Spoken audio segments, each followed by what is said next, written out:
Hello, everybody. Hey, guys. Great to see you. It's been a little while. So I am thrilled to bring you an amazing show tonight with Alan Arkin. Boy, am I excited. So you guys know there will be a Q&A with the audience afterwards. So do not go anywhere. After the interview, everybody stick around. All you'll need to do is raise your hand. There is a hand-raising option, and we'll do a Q&A. All right.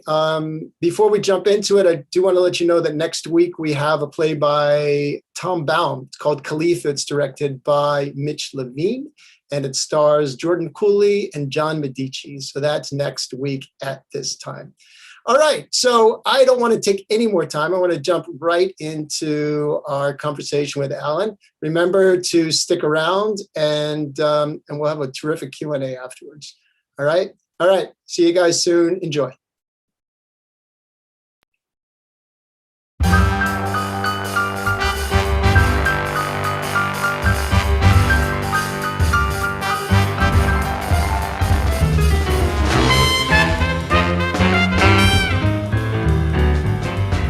So this will be hopefully informal and just a conversation, and just have fun.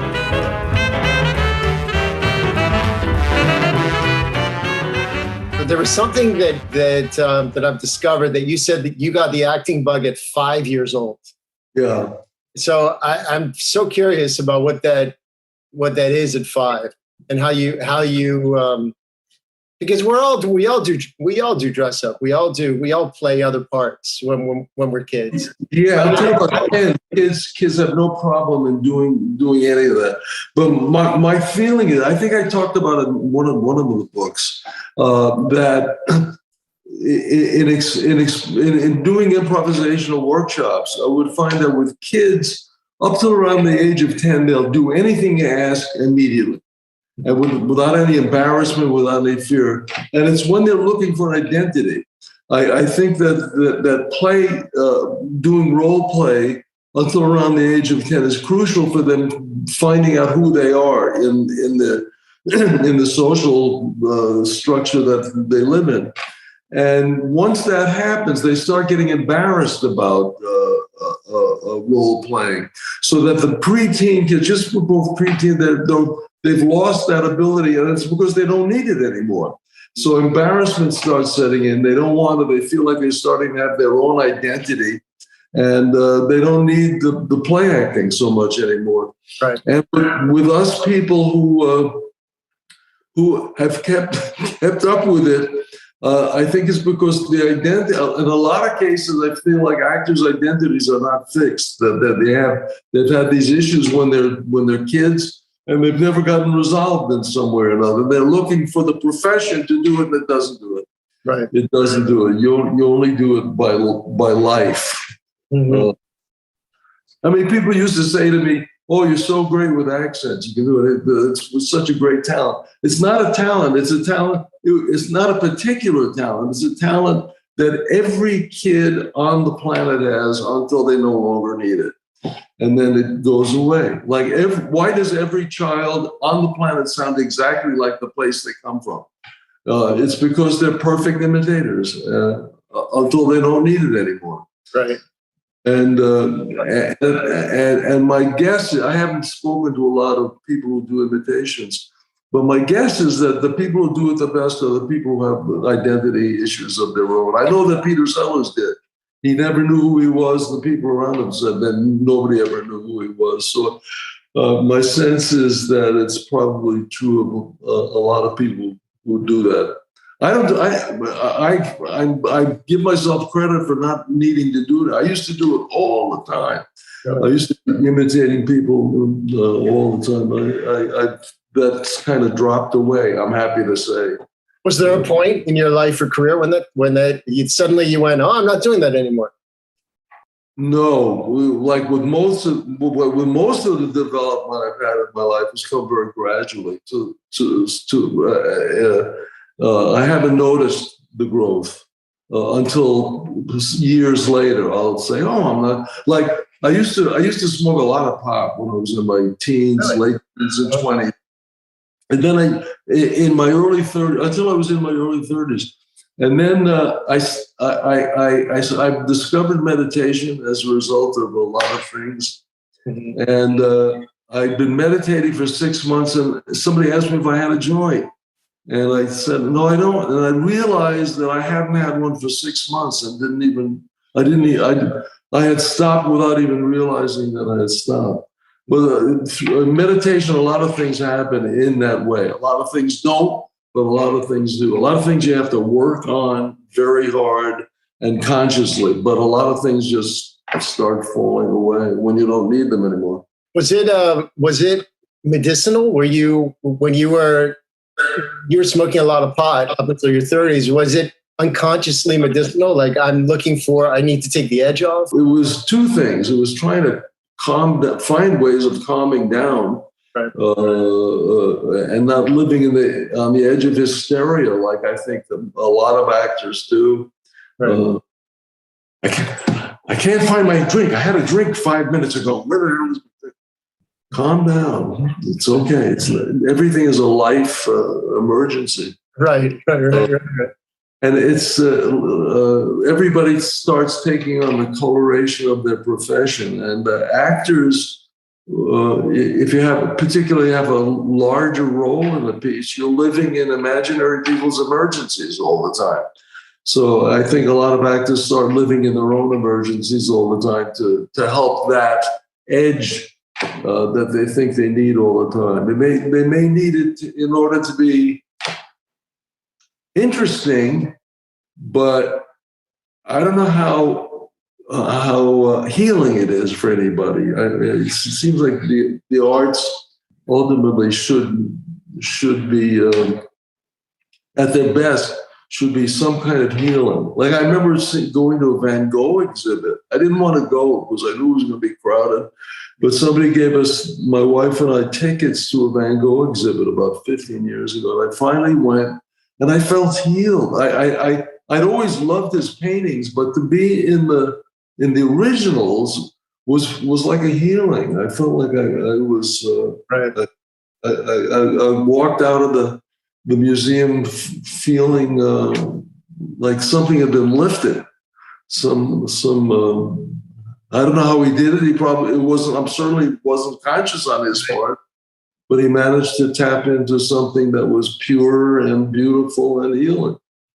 It feels,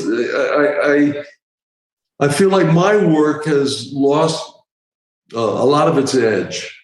I used to have a much sharper edge when I was living in a state of terror. Yeah. It's much more interesting to watch, but I feel like it's the potential for being more valuable now that that's gone. Maybe not as vivid, but maybe more valuable to a couple of people here and there. What does that mean? Being more valuable? It means serving something, that your energy is somehow being used to serve something, anything. Like I used to hate going to the theater because, and I find one of the reasons I found out for a long, finally after watching my reactions for a long time and finding out what the hell is going on in me that I'm disliking this procedure so much. And I finally realized that it's because most of the actors I was watching were asking me in the first half hour of the event to validate them.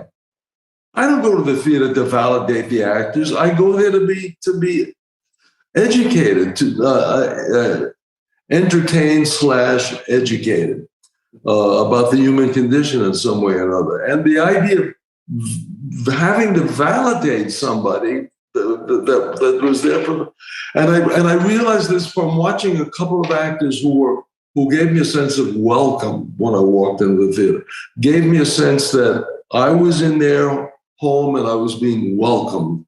And it was that sense that gave me the sense of what the other actors were not doing. And I resent it, and I still do. I feel like that's not why I go to.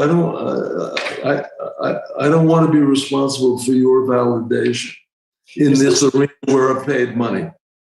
So when you were either performing in the theater, performing on stage, or directing theater, was there a way that you address the material, address your cast in order to, because you had a lot of success. So was there a way? I had a lot of success directing off Broadway. I directed about 6 or 8 plays off Broadway. Every one of them was successful, and every one of them was a wonderful experience. But I tried desperately to create a sense of family. I tried desperately to make the actors responsible for not only their part, but for what was. Well, it came out of my experience in Second City, where was everybody was. We were an extremely cohesive group, and it grew out of that. The glorious couple of years I had with Second City. And it grew out of that, wanting to create a family, wanting to create a sense of joy, wanting to create a situation where the actors could laugh while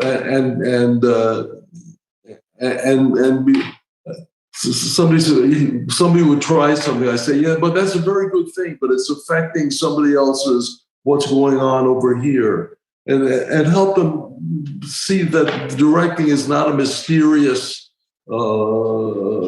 project, but it's something. If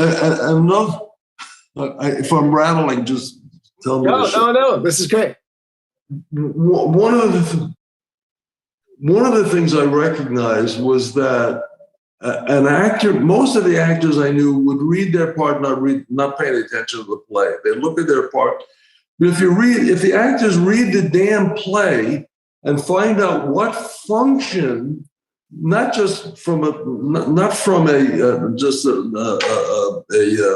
method message of what is who am I, and going into your own past, but what function does your character play in the play?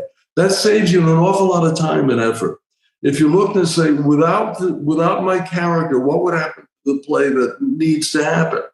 Without my character, and it saved me an enormous amount of time and energy. I said, oh, my character has to do the following, and I'd be in that way, I'd be an ally to the director who had to do that with every character in the play. Right. And you did that as well as a director. So when you're I did that. I tried to make my problems everybody's problems. That our problem is general is to make the statement of the play clear to the audience through the characters. I'll shut up now. No. Is that discovery? Is that learned or is that instinctive? I think it partly came out of my need for theater to be a family that I never really felt 100% comfortable in.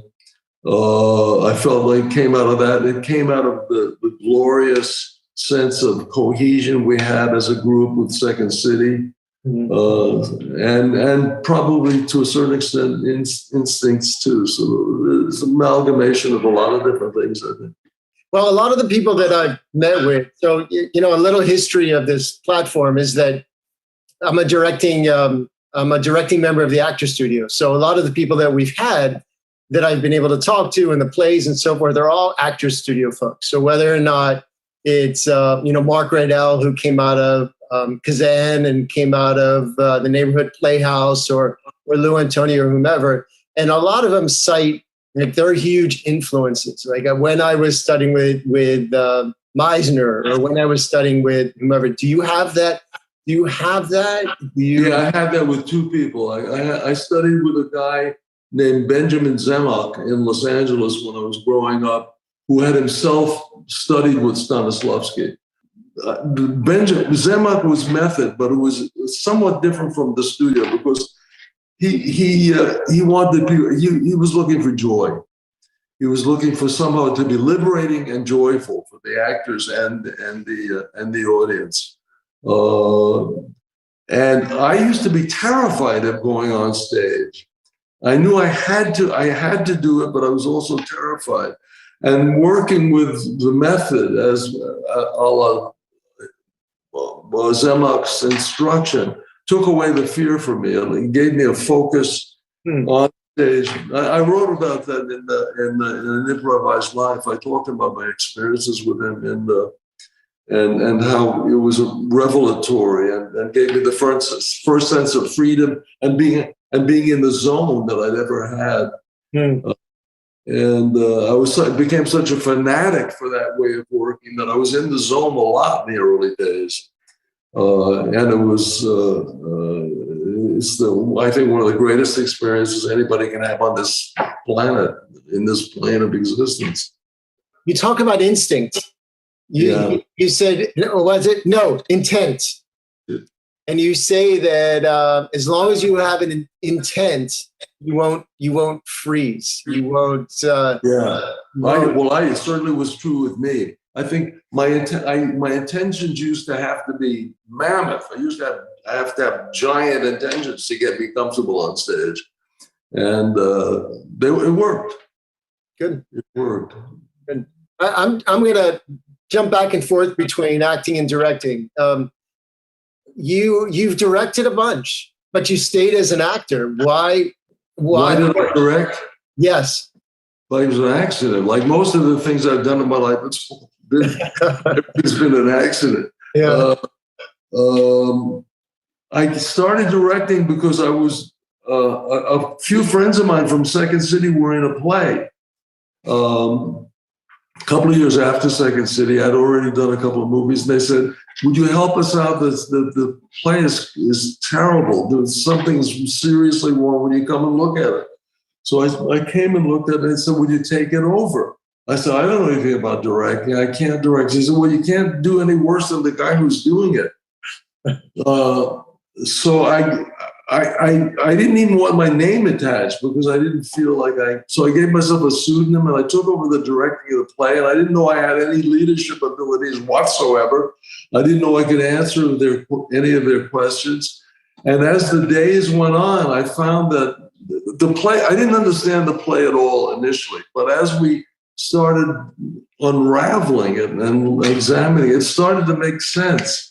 And people started to have a good time. And when they asked me questions, I found I could find a way to answer them. And I said, "Oh, look what's going on." The play went on, and it was a huge success. It ran for a year at the Circle and the Square. And the Circle and the Square subsequently asked me to direct the next play and the one after that. So with my help, the three plays helped keep the Circle and the Square open for almost 3 years. Great. And then I started doing other things off Broadway. And then I stopped one day. I had gone away. I did a long movie, and I came back to New York about 6 months later. And I found a play I wanted to direct. I went to a producer, and they said, "Who's the star?" They said, "Who's the stars?" I said, "What?" I said, "This is off Broadway." He said, "Yeah, well, things have changed. We need stars now." I said, "Well, that's the end of that." I didn't. Because up until that, it was almost like a knife edge of when that changed off Broadway. Wow. And up until that point, everything was experimental and fun and wonderful actors, but not necessarily stars. And you said that was the end of your theater directing? Yeah, I didn't want to have to cater to that concept. Right. I subsequently directed a play on Broadway with 2 stars, but which, thank God, went really, really well. But I guess there's a part of me that's always been kind of a maverick and an experiment, and I've tried to be anyway, and not enjoying the intense commercial aspects of it, like when we were in Second City. One of the things that was just so wonderful to me, and I'm sure to the other actors as well, was we got very, very successful relatively quickly in Chicago. We had a university crowd, and a smart crowd. And one night we were successful. A guy comes in and he says, "I'd like 2 seats, please. My name is, what the hell was his name? It was David Merrick. Was he the big producer in New York? My name is David Merrick." He said, "I'd like 2 seats. He said, "I'm sorry, we don't have any seats. We're sold up." He says, I don't think you heard me. My name is David Merrick." They said, "Oh, David, in that case, we'll give you 2 tickets. You can stand in the back if you like." And I said, "Yeah, that was my kind of group." If you're directing Broadway and you did a show that had a lot of success, I would imagine that opened other doors. No, it didn't open anything. Really? Yeah. Really? Was it because you weren't looking in that direction or pushing on the doors, or just the way life was? I don't have any idea. It was a Neil Simon play, so I guess everybody attributed, Oh, sure. If you get successful enough, everything gets sucked into your wake. Right. Right. So they felt he was responsible for the acting and the directing and the costume. Right. I don't know. You mentioned at the beginning that that meditation helped you find your center. I'm using those words. No, not in the beginning. That didn't happen until after I gotten successful in film. And I realized a couple of years in the film, I realized that I had a good career, but I didn't have a clue as to who I was or what I was about off stage. And I felt like I was smart enough or sensitive enough or something to recognize that's not a good life. That I had to have something besides being on stage, rehearsing, and going to a coffee shop afterwards and talking about the friggin' performance. When I talk to groups of actors, I say, "Look, I don't know what a career is, but I'll tell you what it's not. It's not calling your agents 5 times a day. It's not reading the trades all day long every day. It's not talking about last night's performances until 3 o'clock in the morning at a coffee shop. Those are the things that acting is not. If you're not going to, it goes back to the idea of feeding something and something other than your own ego. It goes fine. You got to get a life. And nobody wants to hear that particularly until they don't have a life. And then they maybe a little bit want to hear it. But no, I've talked to actors sometimes that I love who will say to me, no, I don't want to do anything. I don't want to do any analysis. I don't want to do any meditation or anything because it's going to take away my edge of pain that I have to use for the work. Well, God bless you. I mean, if you want your life to be an agony, it's like they're reading their obituaries while they're still alive, blah, blah, blah, reading about their performances. And meanwhile, the lives are threadbare or missing huge segments. And that's, again, I mean, it may not be the thing that makes you riveting. Like if you're in a waiting room and there's 6 sane people there, one raving lunatic, who are you going to look at? You're going to look at the raving lunatic because he's dangerous. Dangerous people are interesting to look at, but does it solve anything? Does it heal anything? Does it give you a sense of peace and order and wanting to be alive? There's an anecdote I used to tell about a guy whose life is in a shambles, and he goes to see the movie Gandhi, and comes out of the movie so blown away by the entire experience, and so feels like he's been so changed and elevated by this experience that he decides he's got to become an actor.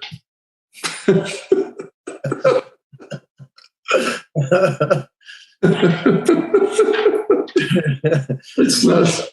I get it. Yes. I get it. Well, all right. So to build on that, when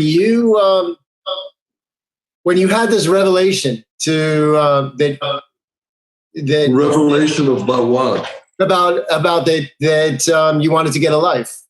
So how did your work change? I'm imagining that prior to that, you were identifying, like so many younger people do. They identify their lives with what they do. This is who I am. I'm an actor, or I'm a director. Yeah, but that's a very Western concept. In the East, nobody knows how to answer that. They say, "You mean what do I do? I paint, I draw, I write. What am I? I'm a human being." That's in the East. They're capable of making a division like that. We in this country were so tied to in capital letters and italics work ethic that we forget that we have a whole existence that has to feed our profession. And I think that's why a lot of people become drunks and drug addicts and coffee addicts and will smoke like crazy, is because they're squeezing themselves dry in order to feed their work. And nobody talks about that in schools. Nobody talks about it in acting schools. But you see, I mean, how could Dick Van Dyke be a drunk? How is such a thing possible? He's always smiling, he's always dancing, he makes everybody happy around him. It's because he had nothing to get that out of him. So he was squeezing an empty toothpaste tube he needed the alcohol to keep squeezing the last drops out of his life. Then the endless stories he hears about drunks and drug. I felt like I just didn't want to live in my obituaries. And I could see it changing my work. And there were a lot of times where it scared me because I felt on the surface that it was damaging my work, but I couldn't stop. Like I talk about, I think I talk about it in an improvised life, I think, about I had been meditating for about 4 or 5 years, and I used to have a ferocious concentration. Like my life depended on my take by take, ferocious concentration on the actor in front of me, on what I was doing in the scene. And all of a sudden, I reached a point where I would, no matter what I did, I would start seeing the light stand. I would start being aware of the camera. And I said, Jesus Christ, I'm losing it. I can't. Something's wrong with my technique. Something's wrong. And that went on for a while. And I felt like I was going down the tubes as an actor. And then I was doing a lot of reading on the metaphysics and Eastern philosophy. And I read a book by a shaman who said that one of the first signs of your consciousness growing is when you're no longer looking at things like a laser beam and your eyesight starts broadening out. And that was like a validation for me that although my acting might be suffering from it, that my consciousness was broadening out, so that I couldn't lock out things from my peripheral vision anymore. And it wasn't a sign of lack of focus or lack of attention, but it was a sign that I was growing as a person.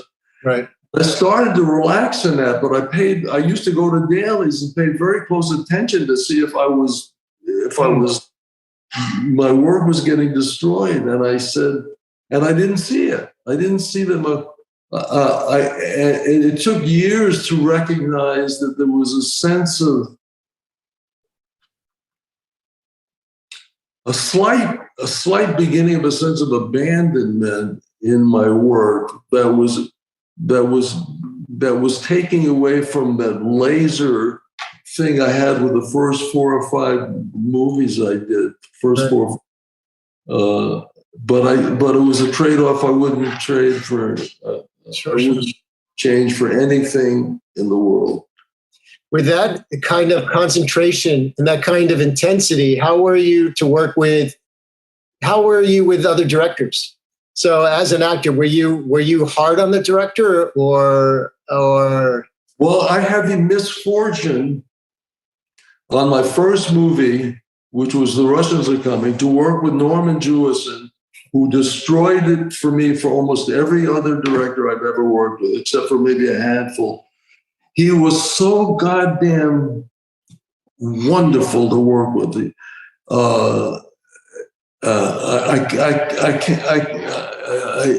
Everything you would want from a director, he had in spades. Not only that, but the entire town of Fort Bragg, California, was invited not only to partake in the movie, they were used as extras, but in addition, the dailies were shown at the local movie theater, and the entire town was welcome to come to the dailies. Have you ever heard of anything like that? He created a sense of embrace. I'm on the verge of tears now talking. There was a sense of embrace. Everybody in the film was working for the same reason. We all had the same.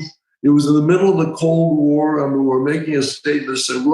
The statement we were making was that the Russian people there's no difference. We all want the same things out of life, and that we're all that past the political crap going on in the world, that everybody needs and wants the same things.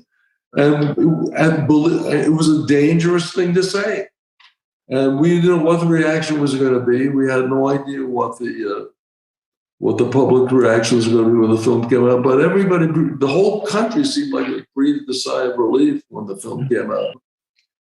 Was one of the great side benefits of it is that people would come to me for a long time afterwards, and I'd watch for people that were going to say this, and they said, God, it looked like you were having a good time making that film. And the films that I've had a really good time with and a wonderfully cohesive sense of community are always the films that the people notice that they're doing. There's a subconscious recognition of the fact that the actors were having an experience of joy while making the film. And it's always the same films, and then the audience knows it. Right. And then for a long time, I said to myself, why do people care? What does it matter? But I realized that they do care. And it's not only do they care, but it's a crucial aspect of the group arts. It's a crucial aspect of the group arts, that you're having a good time, that you're working together for the same purposes, the same reason. It's not peripheral to it, it's crucial. It's a crucial statement. Like I remember the times in my life, for example, saying the first time you hear that the Beatles didn't get along. I mean, it's like a knife in your heart. Yeah. They created such a sense of harmony and such a sense of harmony, not only for themselves, but for everybody watching, that you need to have that feeling, that experience. And I know the Budapest String Quartet, they fought all the time. Oh God, it breaks your heart. Mm-hmm. And I finally said, what the hell difference does it make? And I said the first time these happened, well, what difference does it make? Who cares whether they got along or not? And I finally said, no, it's important, it's crucial. And they said, because if we can't get together, doing stuff that's fun and not life-changing for the world, or what the hell hope is there for Doctors Without Borders? What hope is there for the United Nations? What hope is there for the cohesion of the United States as a government, of the people of the United States? If we can't keep together and focus on a sense of joy amongst us, what hope is there for anybody? What hope is there for the planet? And I feel that way vehemently, very, very, very strongly. Oh, great point. That brings up two things. One is I'm curious, because there's so much, and I hate the word, but I'm going to use it. There's so much content being made today. So much what? Content. You know, the whole word of content drives me crazy. I like films. Yeah. They're making films. But I'm curious if because things are being produced so quickly and sort of thrown at the wall to see what sticks, the competition is so high, if that camaraderie, if that sense of family is just lacking in these productions. Well, I haven't done anything in a few years. I haven't done anything since Kaminsky, yeah. But it felt like a factory. I felt like I was doing factory work. I feel like a lot of times actors' best work goes into how much is when they're on television talking about the shows, how much fun they said they were having. I feel like that's a lot of the best performances of that. And I feel like myself as well, that if I survived something, I feel like I con myself into thinking I had a good time. Breathe a sigh of relief when it wasn't a disaster, it was great. But there's a big jump between, I think it's more and more gotten immersed in a sense of commercialism. Just more and more, the bean takers have taken over the industry. I don't know. Maybe it's me. Maybe I'm looking for something that just can't exist in it anymore. But I see it every once in a while. Every once in a while, I see that. I like in Midori. I felt like Midori was just a glorious, wonderful movie, breaking stereotype after stereotype. Did you see it? Did not see it. I have not seen it yet. It broke so many stereotypes. And small, perfect gem. Right. I felt it in the Detectorists, that series, that English series, which is just glorious. What else? I felt it in Vast of Night. I was blown away by Vast of Night, a tiny little science fiction movie by this guy. I'd never directed a film before. I felt like it was so imaginative and chancy and brilliant performances and brilliant conception, everything that fell together. I guess the last time I felt it deeply was, and this was a while back, was Argo. Argo felt that was a wonderful experience.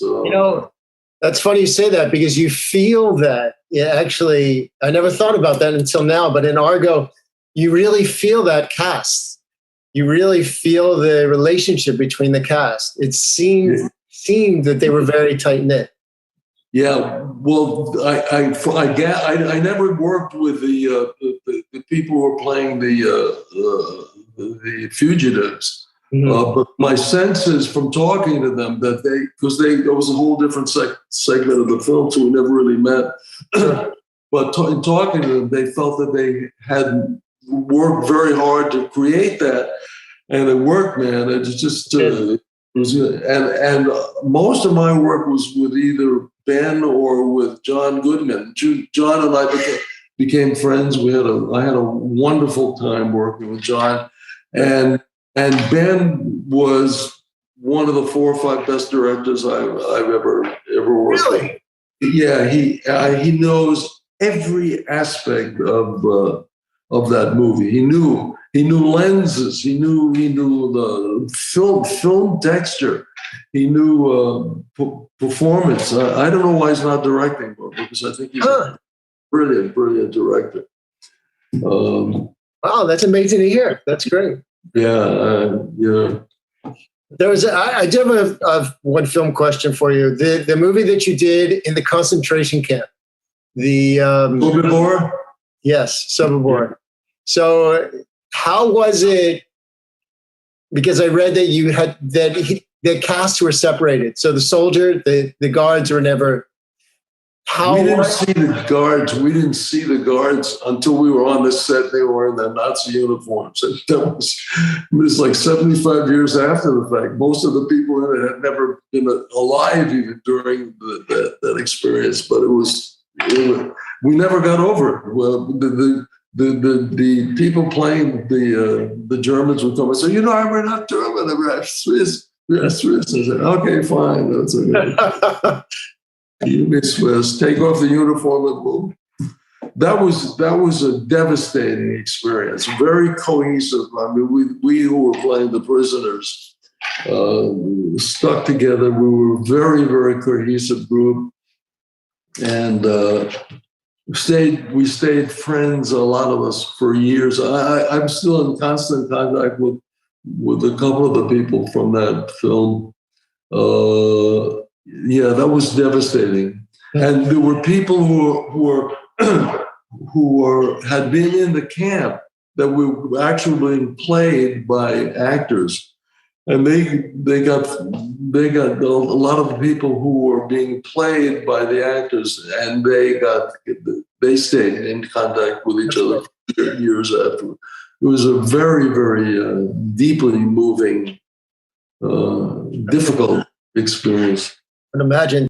And periodically, one of the actors would just fall apart, just break in the middle of the day. I mean, and interestingly, it was never when they had a big scene to do it, but watching other stuff and in between scenes, they would just go to the ground. And the rest of the cast would just come in and comfort them for what the recognition of the horrible night dishes that people had to live under. Right. I'm going to back up just a little bit. I want to. You mentioned what's lingering in my brain right now is how everybody should separate their what they do and who they are. How people need to get a life. And I'm very curious on you as a dad, because there's a photo that I saw. It's really fascinating. So my roots, long ago, I started as a photographer. So I look at images differently. And there's a photograph with you and Adam. And the joy and the love that you have for your son jumps off the image. And it's almost a different persona than when you're alone. And my question is that as a father, how did you raise your sons in the way of getting a life, finding a life, and choosing a career? I had nothing to do with it. I mean, they're all involved in theater and film, and I never encouraged them or discouraged them. I knew the pitfalls of being an actor, so I never wanted to shove them but I guess my passion for it just rubbed off on all of them. And Tony just, at the age of 50, just sold his first movie. Yeah. And Adam's been successful since he was 18. And Matthew's teaching and teaching and editing. And so they're all one way or another involved. But I think it was my passion for what I think my obsession with acting probably affected them negatively to a certain extent, but I never had the courage to talk to them about it. We're all on very good terms. The kids are all very close with each other. They all talk to each other all the time. I speak to them at least once a week, each of them. But I feel like my early years were tainted by my obsession, my feeling that acting was going to save my life, and that I was kind of had a desperation about it that I no longer have. But I don't know. I don't really know how to answer that. You have to ask them. Okay. They'll tell you better. Got it. Was your obsession, since you used the word obsession, was that was that dangerous? Yeah, it was dangerous. Well, dangerous from a character standpoint, but I never felt like I was in physical danger. I mean, that kind of obsession is fed in our culture. You kill yourself for the company. It's good. We'll give your wife the gold watch you should have gotten next year, and we'll think about you maybe once in a while, or maybe not because we're busy. But killing yourself for your work is considered noble in this society. I somehow felt that there was something wrong with it. I said, I don't want to live in my obituaries. I didn't want to do that. I felt like I had something to accomplish. Something aided me that gave me the sense there was something I had to accomplish other than what I was doing career-wise. Can I include competitive with obsession? Or I'm curious about your competitiveness as an actor. I was not aware of it, but knowing the relationship I had with my father, I suspect that it probably was there more than I'm conscious of. I don't know how it would.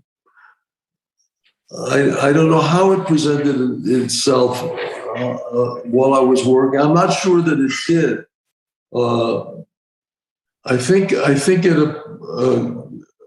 it happens more when I see what other people look like they're doing. When I read the trades or read a newspaper and find out somebody's doing something, and I feel a little sense of.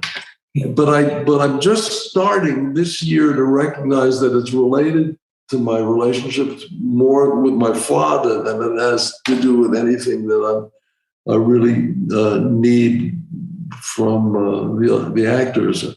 I don't think I was terribly competitive with the actors I've been working. But again, you have to ask them. I'd like to find out if I find out that I was.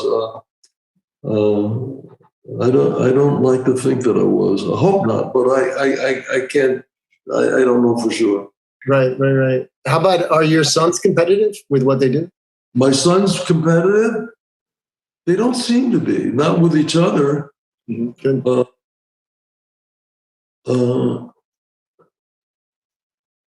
They don't seem to be. Again, you have to ask them. I don't see it. Sure. There's an element of I look into this cooperation versus competitiveness, and how much is cooperation actually taught and how much is competitiveness taught. Well, competitive works in sports. I don't know what good it does anywhere else. It's just, it drives people, I think, into unhealthy areas. Yeah, you'll be the best. You're the best in the world until next week. And then somebody else is going. It's just, that's the nature of life. You're going to be the best. Like with the awards, for example. I lay in bed about 5 years ago. I said, I think I got nominated for something. I said, what if this has ever made me happy? What if this has ever gave me a sense of joy? And I looked and I realized, in examining my reaction towards winning and losing, that the only moment of joy, absolute, abandoned, unfettered, without agenda joy, came out of hearing I'd been nominated for something. That's the moment because it's a surprise. You didn't know whether you were going to win or lose. I mean, the field is very large at that point. And then you're part of a group of people who share something. The winning is bullshit. Who has the right to say this is the best? Who has got the right to say? I don't think anybody has the right to say that that's the best. And what difference does it make? This is the best this year. I think it's nonsense. And then people ask me, what was it like up there when you won? And the Academy won. I said, I don't know. I wasn't there. I said, I left my body. I left my body for 3 days, and you have to ask whoever taken possession of my body. But it was not a sense of joy up there. I didn't have a sense of joy. And I don't know how many of those experiences you've been at, but I don't feel much love at those events. I feel a sense of desperation. I feel a sense of jealousy. I feel a sense of competitiveness. I feel a sense of needing to make an impression. I feel a sense of needing to get attention. But I don't feel a sense of camaraderie and joy, particularly. The moment of nomination, that's the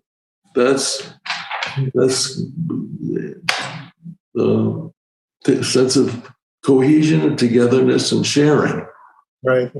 Everything else is isolation, which ultimately, ask any physicist, is a lie. That doesn't exist in nature. We create that for ourselves.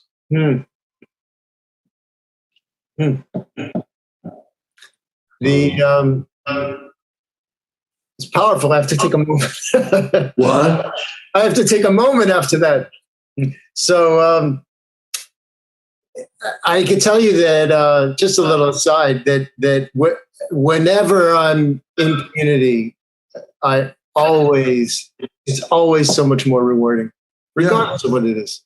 It's and I feel more successful, actually. Yeah.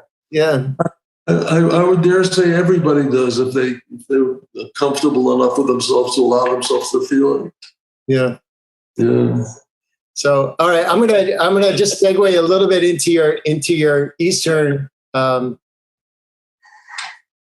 practices, and that is. I have had two very specific teachers that over the years. One I was with for 25 years, and the other one I was with for 5 years. But they were very real and very instrumental in whatever growth I've experienced. Can you speak more about your teachers and how you discovered them? My first teacher, well, I was in a movie called Popi, which I have a very high regard for, which will never be shown again because I play a Puerto Rican. I was very, very high on that film. It said everything I wanted to say about people, about Puerto Ricans. It was very moving and very funny, and had a lot to say. And I was in the height of my career in a lot of ways. And well, no, I'm sorry. This was fun.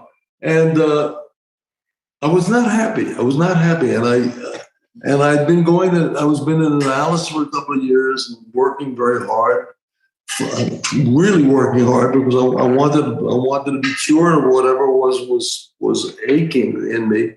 Right. And I was fine when I was working, but even though it was this kind of fine, it was kind of an intensity that was going to kill me ultimately if I hadn't done something about it. But the assistant director, who was a wonderful guy, it's like a legendary assistant director named Pete Scott. He taps me on the shoulder, sitting in my chair. "There's your new Standin," he says. And he points to a guy, and I looked at him, and there's something in me that said, who is this guy? I didn't do that ordinarily, but I sensed there was something going. The guy went like that to me, and that was the end of it. I didn't pay him. Then I noticed as the weeks went by, my stand-in was becoming the center of the experience. I said, how is such a thing possible? Everybody knows the stand-in is in a lot of ways, the lowest man on the totem pole in the entire movie experience. He was massaging one person. He was listening to somebody else's troubles. He was not self-aggrandizing in any way, not trying to show off, not trying to make himself the center of attention. But I could feel that he was in some way the center of And it pissed me off. And I said, how could this be? I'm the star of the movie, and my stand-in is, and he seemed also happier than anybody on the set, and with more equanimity. And as time went on, we started hanging around a little bit. He revealed himself that he was a yogi and a spiritual teacher. And he said, what do? He said, I teach meditation and the things and adjuncts to that. And I had never heard of meditation at that point. I didn't know what it was. He said, you want to try it? I said, yeah, sure. We tried it, and it was all right. It didn't particularly blow me away. Then I went away. The movie was over, and I went away for a couple of years. Did Catch-22, which was a nightmare for me for every conceivable reason. And we were in LA at the tail end of the production. I watched a movie called Lost Horizon. And at the end of it, I picked up the phone. I called this guy. I said, I want to start studying you. I said, why? He says, why? I said, I don't know. I said, I just watched a movie called Lost Horizon, and it made me want to call you. He says, well, he says, there is such a place. He says, they got the name wrong. James Hilton, who wrote Lost Horizon, got the name wrong, but there is a real place called that. He says, it's called Shambhala. He said, if you read Tibetan Buddhism, you can find out about it. And I started studying with him, and studied with him for 25 years. And he was responsible for a lot of wonderful changes in my life. Ultimately, he took a fall for a lot of the same reasons a lot of teachers take a fall, and I stopped working with him, and he died, and then I found another teacher in Santa Fe when I lived there, who took me another step of the direction. My teacher now is my whatever tensions I have left.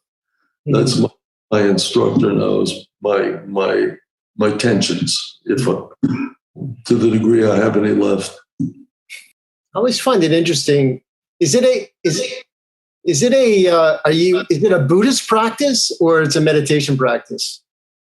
Is it a Buddhist practice? Yes. I mean, what you got involved? It's whatever practice it chafes me. Whenever something about Buddhism chafes me, I know that's what I need to learn. Whatever something in Hinduism chafes at me, I know that's part of it. I juggle. I go back and forth between Tibetan Buddhism and a couple of aspects of Hinduism that I feel very close to. The chanting, the singing in Hinduism, I feel very, very close to. Philosophically, Tibetan Buddhism is I can't call myself anything except a student along the way. The artless art. But whenever I feel a clench, I know there's a place I badly need to work on and learn from.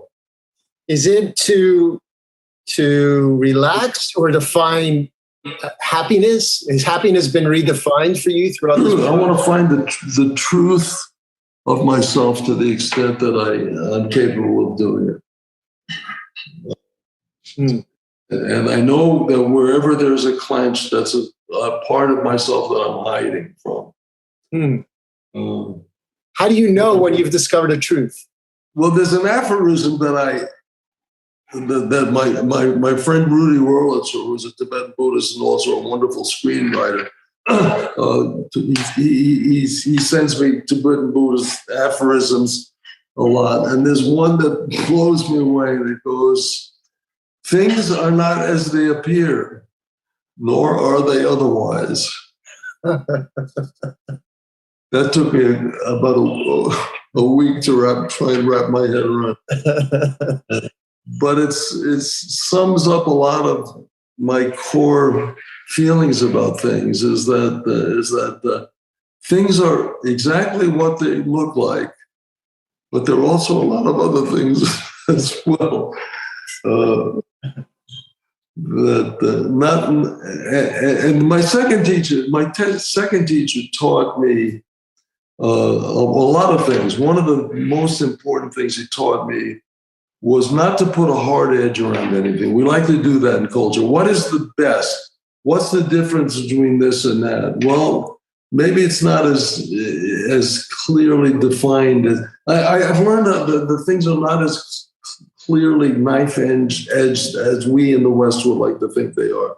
The things bleed into things and go, and there are no hard defining lines to, for example, your belief systems. Like you say, I'm a practicing Christian. Well, what does that mean? That's going to vary from sect to sect. There's 100 different Christian sects, and there's going to be 100 different beliefs within that sect. I mean, Jesus is central to all those beliefs, but the way one believes in them varies and swings. It's not a hard line. To say you're a Buddhist, are you a Tibetan Buddhist? Are you a Chinese Buddhist? Are you a Japanese Buddhist? Are you a Thai Buddhist? It's going to differ and vary. Sure. To say I'm black and this person is black, and to say that person is white. Well, if you go on the swing of what's black and what white, there's going to be a point where you can't make a very clear distinction anymore because of the mix, because of the mixtures, because of the different tribes in Africa. Because it's things. There are not hard lines to anything. I used to believe that. I used to believe in hard lines. I don't anymore. I believe that reality and truth is a flow. I wrote an aphorism. I wrote a haiku about it. I can't remember the first line, but it basically goes, "This final testament I inscribe upon my grave. He started out a particle and ended up a wave." That's my hope for myself. Okay. Well, do you have faith, or do I have faith? Yeah, is that faith that things will turn out? Faith in other things? Is that not a part of the equation? It is not. In the sense that it's usually used. There's two aspects of it. One is that there's an old Chinese aphorism that I ascribe to that goes, to live without fear, you have to live without hope, which I mostly believe in very strongly. But also, I've seen, I talk about this in the book you just listened to, that I've seen my belief system crash 3 times in my life. Not the core issues, but the way to go about achieving them has changed so dramatically that I no longer like to say I have a belief system anymore. I have a mythology that I live by. And the difference between a belief system and a mythology, to me, is that I see people by the millions around the world willing to die for their beliefs, which means living to die for things you don't know whether it's true or not. A belief system is something you would like to be true. I don't want to live by things I'd like to be true. I want to live by either truths or some method that I think is going to lead me to the truth. I have a mythology that I adhere to very closely, but I don't really know if it's true or not. I know that to the extent that I live by the mythology I have adopted, that my life has gotten significantly better and continues to get better. So I have no reason at this point in my life to let go of that mythology. But I don't want to turn it into a belief system, because that means I can end up with a knife in my hands or a gun. And I don't want to end up like the millions and millions I see of people who have no idea whether what they believe in is true or not, yet are willing to kill countless numbers of other people in order to substantiate these beliefs. I don't want to get into that terrible trap. So I call it a mythology. How about patience? Patience, yes. Is patience for people who may have faith and may have a belief system and who are willing to wait, believing that patience is a necessity for, like a lot of artists. They continue to they persist in their careers. They persist in what they're doing. They may or may not have made it, quote unquote, made it, but they have an enormous amount of patience. Well, I've been meditating for 53 years, and it's just a given that it's a byproduct of meditation that as time goes on and it becomes more of a habituation and a practice and a food and a necessity.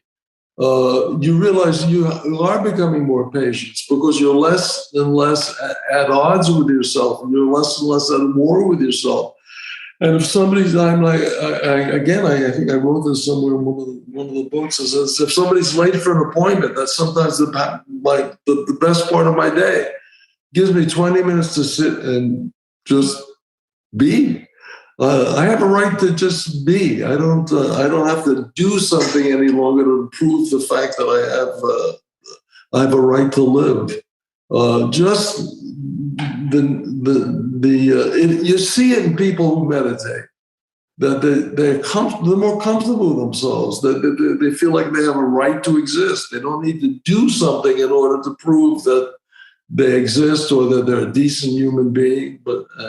And that as time goes on, you start healing that your presence, because of a lack of conflict, is starting to create a sense of harmony in your environment. That your family is feeling better. The people you encounter are feeling better as a result of just not you doing anything, but just the fact that the coherent energy you are projecting lets people to breathe more comfortably. When you walk in a room with a bunch of people, you can tell if there's tension or if there's peace. Sure. And it's a decision you make whether which aspect are you going to contribute to. You're going to contribute to the peace of that situation, or you're going to contribute to the sense of antagonism. It's a decision. Meditate the serenity or the center that you're looking for through a meditative process does not always align with the world that we live in. Yeah.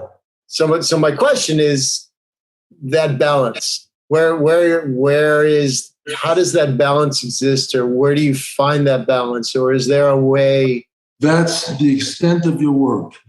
That's almost the entirety of one's work. What do you want to contribute to? Do you want to contribute to chaos, or not chaos? Chaos is beautiful, but anarchy and madness, or do you want to contribute to peace? And that's a decision. And how each person does it is up to them. How are you going to contribute to the benefit of the world? Well, I don't know another way that really works except to find some kind of peace within yourself to bring to the events around you. I wish I could say I do it 100% of the time. I fail. I fail a lot. My job is to keep myself centered and whole, and to bring that to whatever extent I'm capable of to the events that are immediately around me, like my wife, like our neighbors, our neighborhood, my kids, their spouses, my grandchildren, and allow those circles to expand. you can't do it from the outside in. It's gotta come from the inside out. I've looked at and tried and heard about other ways, but I don't feel like, I don't see them working. I don't feel like they do. We're gonna have peace in the world. I see friends of mine going out and trying to politically fix horrible situations, and they're doing it from a state of rage and combative and terror. And I don't know how that's going to work. I mean, Gandhi. I mean, look at Gandhi if you want to facilitate change. One of his great statements when a reporter was chasing him while Gandhi was running for a train, and he says, "Please, Mr. Gandhi, can I have a statement from you?" And Gandhi's last words as the train was pulling out to him was, "I am my statement.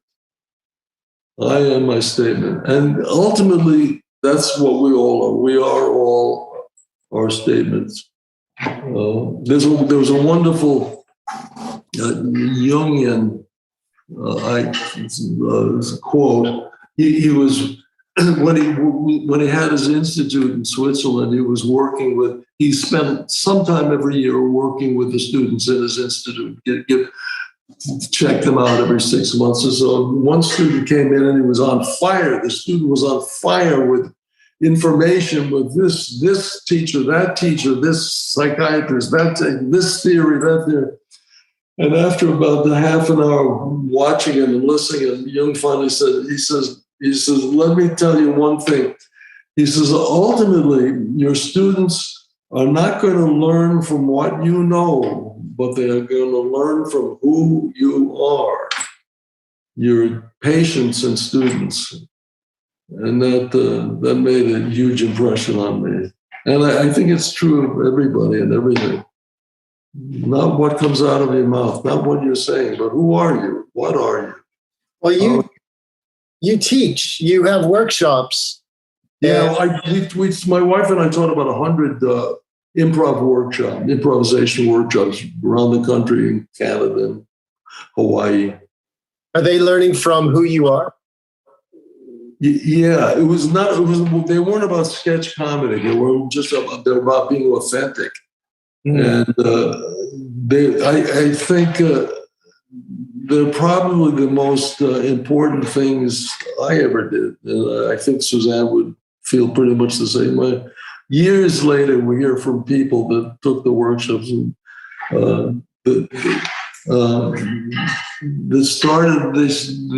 the first exercise in the workshop would be we'd be in a form a circle and play ball, and I would change the nature of the ball every couple of minutes, from a tennis ball to ultimately a cat you're throwing around the room. And my instruction for this first exercise was, I do not want to see anything creative, and I do not want to see anything interesting. And they laugh at first. And I say, I'm dead serious. I don't want to see anything creative, and I don't want to see anything interesting. Just keep the thing in motion. Just throw the damn thing. As it comes to you, throw it back. Throw it back to somebody in the room, 20 people in a circle. And for about 5 or 6 or 7 minutes, they'd have their nose in the grindstone, they'd be furrowed brows, and I'd be doing exactly what I had, and I'd be yelling at them faster. The minute I see somebody slowing down, starting to see those creative wheels. How can I do this in an interesting way? And I said, get it out, just get it back to somebody else as fast as possible. And then after about 5 or 6 minutes, I'd leave them alone. And they'd start laughing and having a good time. And at the end of the exercise, which will sometimes go up at like 8-10 minutes if it's cooking, I say, what happened? What did you do? And they say, oh, we were creative. We got interested. And I say, and the question was invariably, why? And only once or twice in the 100 workshops, we taught that everybody would get it right. And the answer is because our nature to be creative. It's the nature of being a human being to be creative. You can't stop yourself. Cannot stop. It's our core. It's at the core of our being. With that, I feel like that's the perfect ending. I would love to talk about Argo and probably everything else. I'm not sure where it would all fit in, but this has been a terrific hour and 15 minutes. Lovely talking with you, Todd. Alan, it's been such a pleasure. Such a pleasure. So hope we get to meet person to person at some point. Well, thank you again. This is just beyond a treat. So, well, all right. Thanks for letting me rant on. I'm so glad you did. It was fantastic. Thanks. All right, Alan. Thanks, Todd. Talk to you soon. Bye-bye.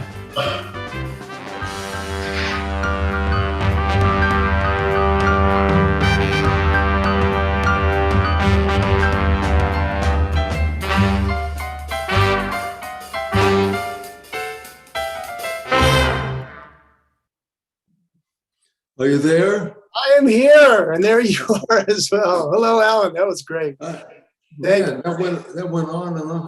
Well, yeah. It was fun. We had a good conversation. I learned a lot, though. Thank you. Me too. I also have so many more questions, but we'll make that happen another time. I've had hands go up and down and up and down. I'm going to ask you. Somebody emailed me a question. Now, wait a minute. Maybe hands are back up. I'm going to ask you a question, and I think Daniel's in the audience as well. Daniel Barrick.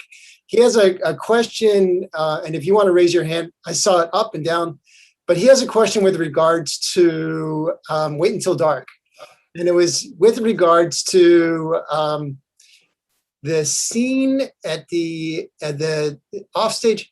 The grabbing of the ankle playing by, he wanted to know how much was choreographed, how much was instinctive, what was the collaboration like in order to make that happen? You mean during the entire shooting of the film? So after being stabbed, your character leaps, lunges from off stage to on stage, grabbing the ankle of the character played by Audrey Hepburn. Was this? I don't remember. The director was pretty specific most of the time, is my recollection. I don't feel like there was a lot of improvisation in that film. It felt all pretty laid out. Got it. Are you a big improv? We didn't ask this. Are you a big improv person in just in general? I know outside of Second City, but when you're shooting a film, is it project based, or do you allow a little wiggle room? I'm not happy in doing spot improvisation in the middle of a film unless I'm really comfortable with the directors. I don't like stuff that's off the cuff being just used arbitrarily. But if I'm really comfortable with the directors, then I'll, and I feel 100% connected with the character, then I'll just keep going if they don't yell to start staying. It doesn't, so it depends on the project. It depends on the project and how cohesive and commutative it feels with all the other actors and the director. Got it. Let me. This is all being recorded, but I'm going to press another button, so we're going to hear a little voice here. There we go. There's a little person. So Dave Field, you're on. I didn't hear that. No, this is Dave. I was talking to. We have a question from the audience from Dave Field. The Argo scene, the negotiation. Did you have a hand in writing that? Did I what? Have a hand in writing the scene? No. The script was wonderful. I did almost no improvisation. Maybe I think I recall maybe a line or two during the course of shooting, but the script was wonderful. I felt really honored to be connected with that film. It was as cohesive as anything I've ever worked on. And as I said in the interview, Ben is just an absolute brilliant director. Knows exactly what he wants. He knows how to get it. There's not an aspect of that film that he didn't have his hand in, and with a clear understanding of what he was doing. I was enormously impressed with his abilities. Thank you. Thank you. Thank you, Dave. I have a question this is from an old friend who just sent me a text, and she wants to know, her name is Juji. So hello, Juji. And her question is, what does your wife think of your crazy life? What does my wife think of my crazy life? She think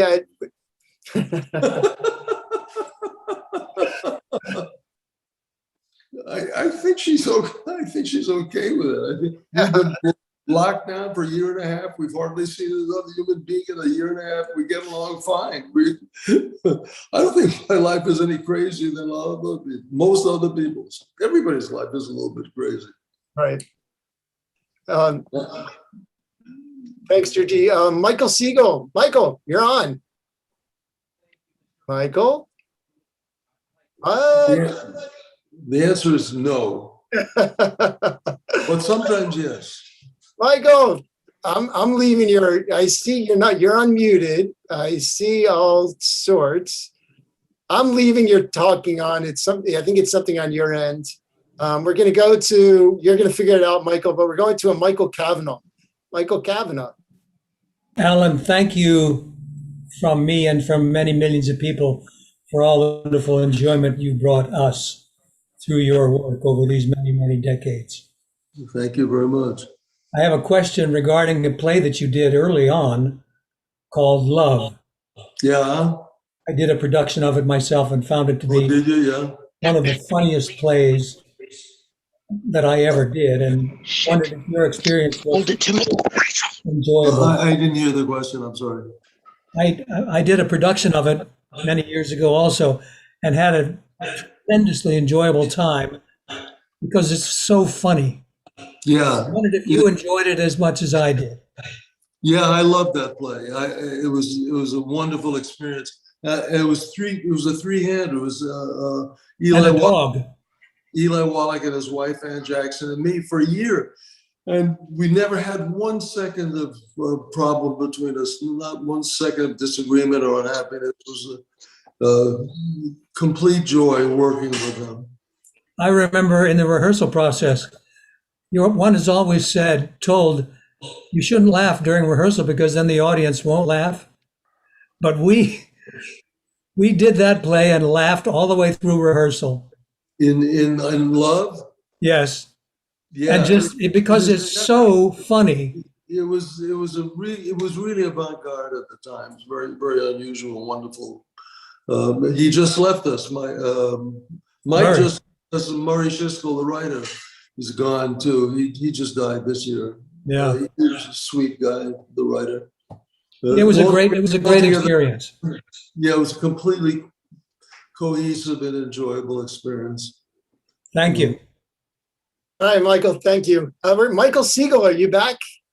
I believe I am, yes. You are awesome. All right. Oh, lovely. I was going to say, Mr. Arkin, this is a lifelong dream come true. You are an artistic real hero. And we never mentioned The In-Laws, which is one of the greatest film comedies of ever. But I wanted to talk about Viola Spolin, and I spoke to Paul Sand today, who's going to try and get back here. And I know you guys both studied pre-Second City with Viola. Yeah. And wondering what that was like. No, I didn't study with her. She directed me in a play that I was in called Once Upon a Clothespin. I was 12 years old. She ran the theater. I lived 2 hours away. I used to come in at the age of 12. I did 2 hours streetcar ride to the rehearsals and 2 hours streetcar ride back. And I loved every minute of it. She was kind of scary. I never saw her laugh. She was very, very intense, and she changed the face of the American theater. But I didn't know that until much later. I worked with somebody whose name, Paul Sills? Lovely lady named Marjorie. She was the person I studied with at this theater. But Viola directed us in a play, and it was my first play. I was 12 years old. And I used to see Paul Sand. He was one of the big guys. I think he was 13. I was too impressed with him to ever speak to him. He was one of the big shots. He'd been there a long time. But 30 years, no, 20 years later, he and I worked together again in Second City. Yeah, Second City was literally a life-changing 2 years of my life. It was. I felt in a lot of ways that my life began when I got to Second City in Chicago. I tried to get Mina Cold here also. You trying to get her here? Where? She's living in LA, and yeah, I don't know if she made it to the broadcast, but we can get you guys together if you'd like. Well, I'm not in LA. I'm about 3 hours away, and By phone.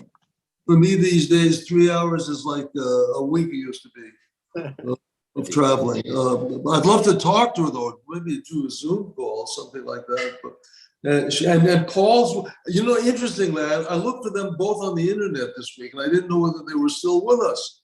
But from what you're saying, they're both alive and kicking, huh? Very much. Very much. Well, I'd love to connect with both of them. I'd love to talk to both of them. Sure. I'll make sure you guys connect. I'll make sure everybody connects. Okay. Thank you so much. And thank you for all this. I love your comedy, but I've learned so much about life today. I thank you both. It's been just riveting. Thank you. Yeah, thank you very much. All right. Talk soon. All right. Gina Costa. Hi, gentlemen. Can you hear me? Yes. Yes. Hi. This has just been a thrill. And Mr. Arkin, I'm a playwright, and I just have to thank you for this quality that you articulated today about being who you are. It comes through in everything that I've seen, and I give it the word relaxation. To be able to watch an actor like yourself in whatever role you portray with that quality, it gives me hope as a writer when I am alone with a script and I'm imagining when it's going to be spoken and when it's going to be enacted. And it's a terrifying thing because you never know what actors are going to do with your work. But if I have a little hope that there is a quality out there in actors, no matter who they are, like yourself, in their own version of that relaxation, that flow, it gives me confidence to move forward and to go, it's going to be okay, no matter what happens. And I've been a huge fan of yours for many years. And for you to articulate what I always sensed from you has been incredibly rewarding today. So thank you so very, very much. And Todd, thank you for asking these deep and probing questions. But I really enjoyed hearing what you had to say about that very thing, Mr. Arkin. So thank you. I'm very touched. Thank you very much.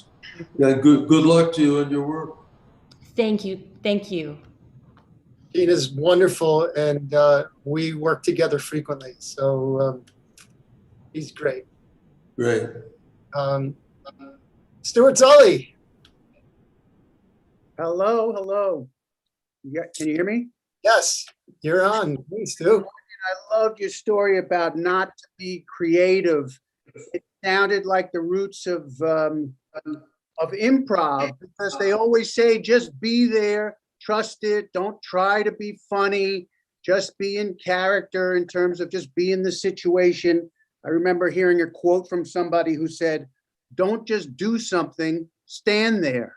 Yeah, that was supposedly said by a director to Geraldine Page, who was enormously animate and active all the time. They wanted her to stop being creative. Right, stop being creative. Well, most people don't think that when they're themselves that they're doing anything creative, because the things that come natural to us we don't think are creative or particularly important. It's only the things we stretch for and agonize over that we think have any value when a lot of times the opposite is true. Right. I did a movie with Bruce Dern, and he said to me when he first went to the actor's studio, Strasberg wanted him for 2 years just to be still on stage. For 2 years, just be still. It's hard to be still for 2 years. It's hard to be still for 2 years. I wanted to ask you about Mike Nichols and how was that? I'm sure you know because you guys worked together in Chicago and everything. And you've, what would you say about it, working with him? Well, I worked with him twice. He directed the play Love, which they talked about. Somebody talked about 10 minutes ago. Right. And he was a complicated guy. By the time he directed Catch-22, he had turned into something kind of an empire. Right. And I was kind of friendly with him while we were doing Love, and then by the time we did Catch-22, I felt like I was not dealing with an individual so much as an empire.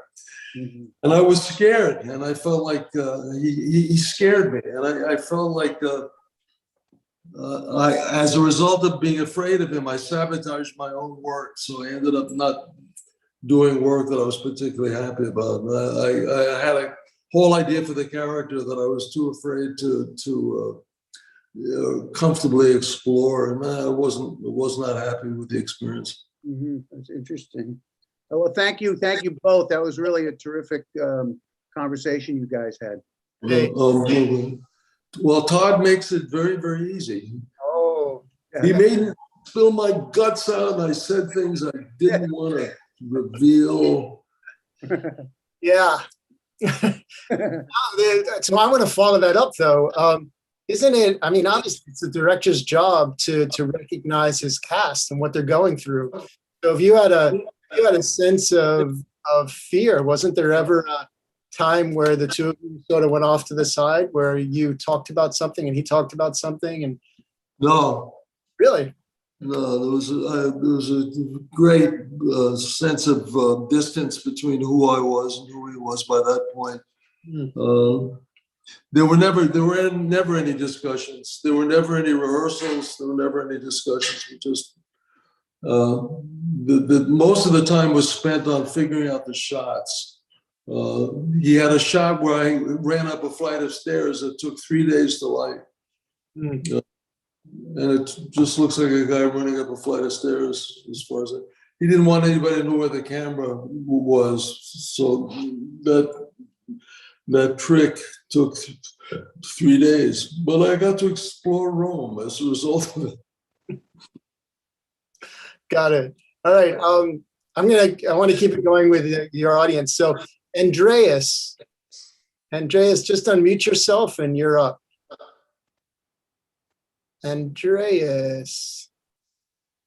Yes, here I am in Germany, in Dresden. Do you hear me? Yes. You're calling from Germany.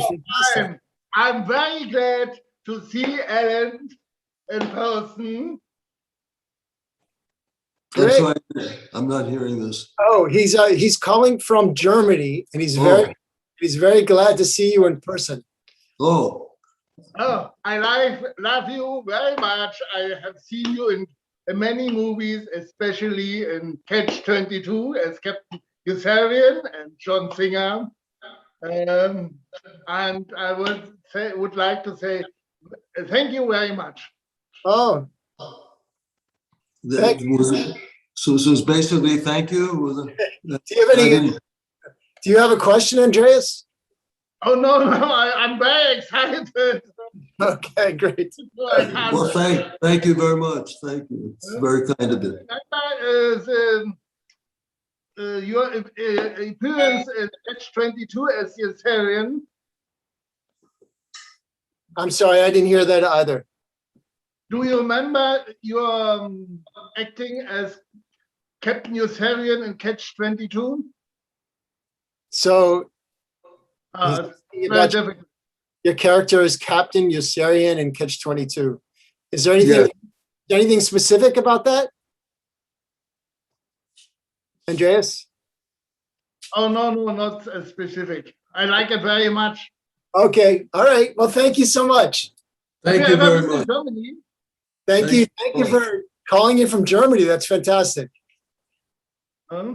All right. Be well. You too. All right.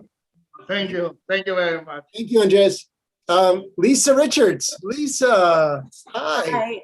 Hi, I don't have a question, but I was at a preview of Love in New York, and I have never laughed so hard in my entire life. And You've just dated yourself. oh, I know, I'm very old, but you know, it was probably the best experience I ever had in the theater. Oh my God. It was fantastic. It was just unbelievable. I mean, on the floor laughing, everybody was dying of laughter. It was one of those experiences you cannot ever forget. And I want to thank you very much for your spiritual and artistic and theatrical journey that you talked about. It was inspiring. I'm glad. It was interesting when we did Love in the preview. It was a very avant-garde play for the times. For now, it would be considered a name. But then, when the heck was it? That was like 50 years ago. But people would walk out of the previews in droves. They just leave in the middle of it thinking it was garbage and they didn't understand it. It was stupid. And the producer, God bless her, Claire Nickturn, she said, don't worry. She said, I've directed Murray Shiskel. She said, I produced Murray Shiskel before. She said, when the reviews come out, nobody's going to leave their seats anymore. And I said, that's exactly what happened. But to have a producer that much behind you was an extraordinary and very moving experience. Yeah, I do remember some people not understanding it, sitting not too far from me, but I thought it was my favorite play I ever saw. Everybody would understand it now. I guess times have changed enough so that nothing about it would seem strange. Yeah. Now people would just think it's hysterically funny, but it was a wonderfully funny, inventive play. Yeah. I'll step in a moment. Hey, Todd, I'm here with my wife. Say your name. I'm Steve Mendillo, and I'm here with my wife, Lisa. I don't know if you remember me at all, Alan, but we had an odd experience once where I was cast in a commercial for, forget what the hell it was for yogurt. For yogurt? Yogurt, yeah. A commercial for yogurt. Yogurt was never mentioned, but I had to audition, do a make-believe fake Russian. That's my audition. And all right. I'm not hearing a lot of this. Oh, you can't see me, yeah. Anyhow, I did, it was to speak Russian, although I don't know any Russian, but the audition and the shot was me speaking Russian. So you directed it, yeah. Oh, I directed it? Yeah, you directed a commercial about yogurt. Yeah. I vaguely remember that. That was my wife had written a play and we produced it, and it cost more than the producers were willing to spend. So I had to shovel I went broke in putting in the rest of the money, and I had to direct commercials for a year after that. It's a very surreal series of experiences. I'll say, well, I was very interested when I got there, when they called me up and said, yeah, you have the part. And I thought, what? Well, I have the part, what part? I don't know, what the hell am I gonna do? Part?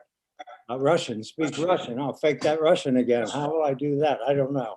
I don't know what I did. But anyway, I went in and they said that Mr. Arkin is directing, And I said, oh, well, that raises the whole experience just a little, but, but I mean, so anyway, I went in, we got ready to do the scene, and my one line of intelligible English was blue jeans.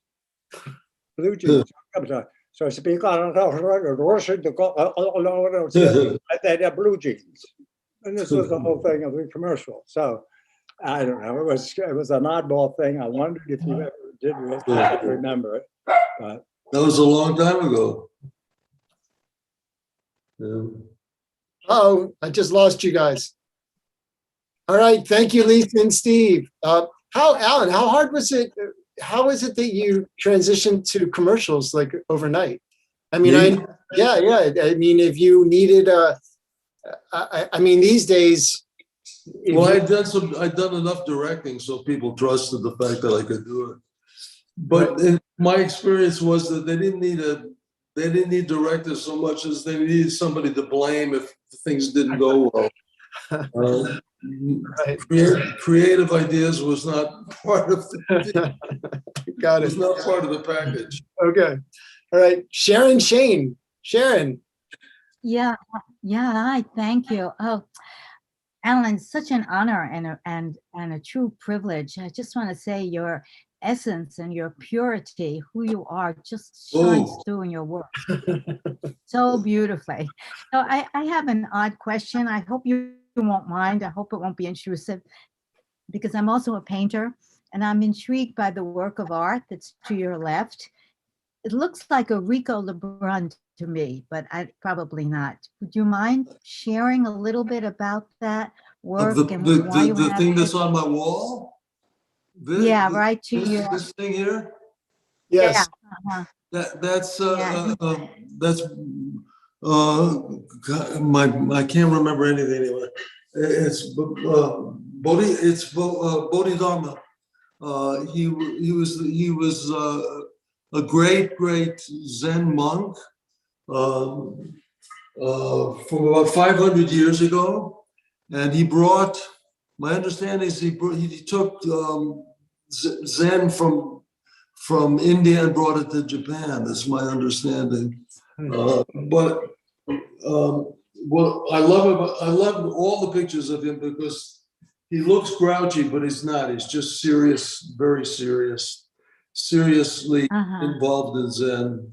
And I saw this in a store window in San Francisco, like maybe 40 years ago, and I fell in love with it. I asked them if they'd sell it, and they said, yeah. So here it is. Yeah, so the artist is, who is the artist? Well, I haven't got a vaguest idea. It's an very old scroll. It's done by a Japanese. It's got the chops on it down here, so it's done by a Japanese fellow. I would guess it's at least 100 years old, maybe more. I don't even know who I would ask to find out, but I just love it. Yeah. It's very beautiful. And I just love the image of Bodhidharma. I love that guy. Oh, thank you. Beautiful. All right. Thank you, Sharon. And I saw Tom Alpert come and go. So Tom, if you want to come back, just let me know. But right now we have Mitch Levine. So Mitch. Alan, thank you for this. I want to express my appreciation for your life because it is so inspiring and moving. And the idea